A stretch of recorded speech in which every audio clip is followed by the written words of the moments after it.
আসসালামু আলাইকুম। সো সকালে উঠে নামাজ পড়ার পর হাঁটতেছি এবং কে কে সকালে উঠছেন কমেন্টে জানাবেন এবং সবাইকে ভালো আছেন সেটাও কমেন্টে জানাবেন। তো সবাইকে শুভ সকাল।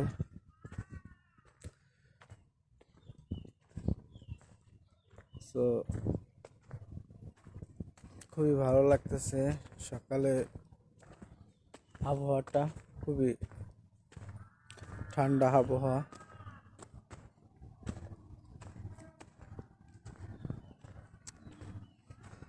সো ভালো থাকবেন, সুস্থ থাকবেন।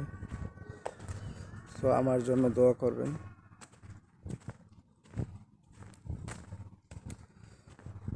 আল্লাহ হাফিজ।